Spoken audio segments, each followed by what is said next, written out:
Yoshi returns to save Baby Mario in this sequel to Super Mario World. The evil Magikoopa, Kamek, is out to kidnap Baby Mario. In this sequel to Super Mario World, you play as Yoshi. Your goal is to successfully carry Baby Mario back to his parents in the Mushroom Kingdom while avoiding all of Kamek's clever traps and evil minions. Enjoy the various backgrounds of the rich and vibrant locales of Yoshi's Island as you race to complete your quest. Is Yoshi up to the momentous task at hand? Help him toss his eggs, manipulate unique objects, and solve puzzling situations.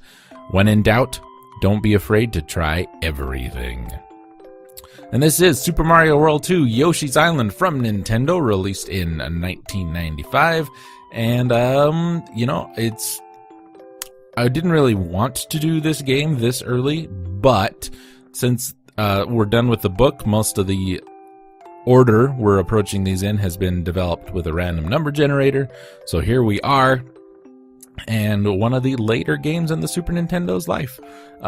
You will notice many things different from this game than the previous game. Number one, the hand-drawn aesthetic of the game. Number two, being able to control Yoshi.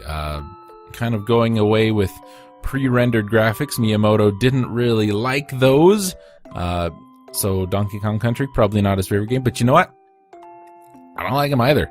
I would much rather have something like this than the pre-rendered stuff, which, I've played plenty of games with pre-rendered graphics. Anyway, we had the new Super FX2 microchip that was used in this game for some of these special effects, along with good old Mode 7 and everything else.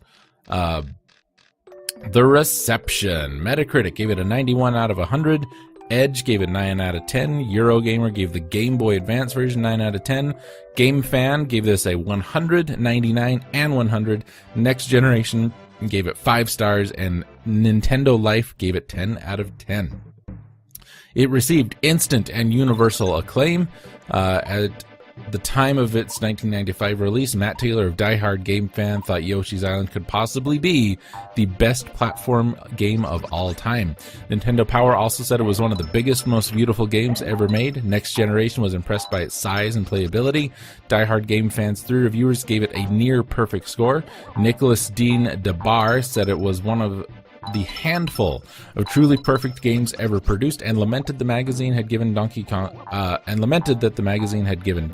Country, which he felt was lackluster in comparison, an extra point for a perfect score. Casey Lowe removed 1 point for Baby Mario's annoying screech. Nintendo Power and Nintendo Life 2 found Baby Mario's crying sound annoying. Reviewing the Super Nintendo release over a decade later, Kays Del Grego of Nintendo Life said the crying and some easy boss battles with while both minor, were the game's only shortcoming. He credited Yoshi's Island with perfecting the genre, calling it perhaps the greatest platformer of all time, and it has sold over 4 million copies. It is probably one of the greatest Super Nintendo games, if not greatest video game of all time.